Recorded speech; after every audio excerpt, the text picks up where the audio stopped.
cette parole que nous acclamons, cette lumière venue dans le monde, non pas pour le juger, mais pour le sauver.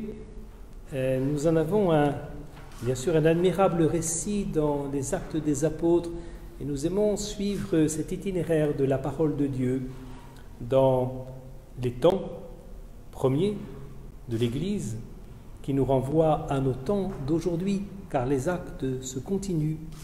Et les traits de cette course de la parole de Dieu, nous aimons aujourd'hui aller suivre à un moment assez décisif, où nous racontent les actes un peu plus en amont. Barnabé avait été chercher Saul, le converti, qui avait pris 3 ans en Arabie pour s'imprégner de la parole de Dieu.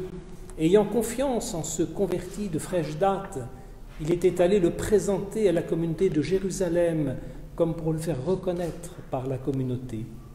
Mais le pôle, le foyer missionnaire, c'était en fait Antioche, peut-être le plus audacieux dans l'évolution de la mission. Et nous en avons un beau témoignage ici. C'est à Antioche que Barnabé et Paul sont envoyés par la communauté qui a pris soin de prier, de jeûner, d'invoquer l'Esprit Saint sur eux, et les voilà avec Jean-Marc prenant la route de l'Occident, empruntant ce petit trait d'union, cette faille, cette vallée entre Antioche et Séleucie pour gagner la mer.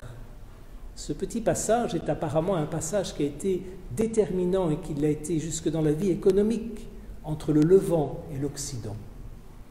Mais ce que transportent Barnabé et Paul, ce n'est pas de la soie, ce n'est pas de l'or, c'est la parole de Dieu, rien moins que cela. J'ose quand même vous lire ce petit passage pour faire un petit peu de tourisme spirituel avec eux, parce que ce pays doit être si beau, je ne le connais pas, mais tel que décrit par Renan, qui n'est pas un père de l'Église, mais qui a bien travaillé ses sources. Il nous dit ceci à la sortie d'Antioche. Paul et Barnabé, ayant avec Jean-Marc, se rendirent à Séleucie. Séleucie, c'est le port, un petit peu éloigné à une journée de marche de la ville d'Antioche. C'est ce que dit d'ailleurs Renan. La marche d'Antioche à cette dernière ville est d'une petite journée. Ce sont de tous côtés des bois, de taillis, de myrtes, d'arbousiers, de lauriers, de chênes verts. La Méditerranée dans sa splendeur. Celle-ci était le port d'Antioche et la grande issue de la Syrie septentrionale vers l'Occident. La côte est inhospitalière et tempétueuse. Le vent du Golfe, tombant du haut des montagnes et prenant les flots à revers, produit toujours au large une forte houle. Les risques de Paul, il nous les décrira, ayant connu sur la mer bien des aventures. Un bassin artificiel communiquant avec la mer par un étroit goulet mettait les navires à l'abri des coups de mer. En saluant pour la dernière fois de la main les frères assemblés sur le sable noir de la grève, Paul avait devant lui le bel arc de cercle formé par la côte à l'embouchure de l'Oronte. L'heure était solennelle, bien que sorti depuis plusieurs années du pays qui fut son berceau, le christianisme n'avait pas encore franchi les limites de la Syrie.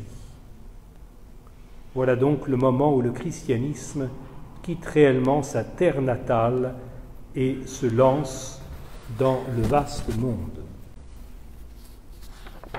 Dans les connaissances de l'époque de Renan, on met l'accent sur la partie occidentale de la mission. Nous savons que très tôt, d'autres disciples prirent d'autres chemins vers l'Orient. Toujours est-il que, oui, commence alors d'abord pour Barnabé et Paul, puis pour Paul sans Barnabé, ces grandes aventures de ces voyages. Ce premier voyage lui fait franchir la mer, arriver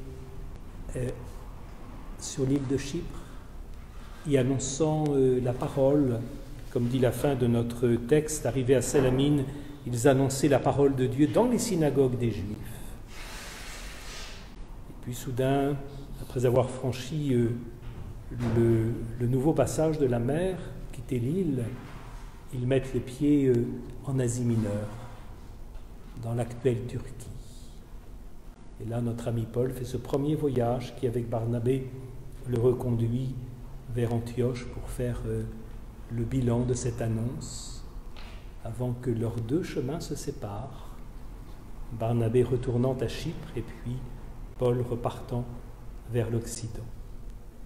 Voilà, cette audace de ces hommes porteurs est portée aussi par la prière de la communauté chrétienne, les porteurs de l'annonce du Seigneur, et en leur temps, comme nous dans le nôtre, essayant d'annoncer la bonne nouvelle de Jésus.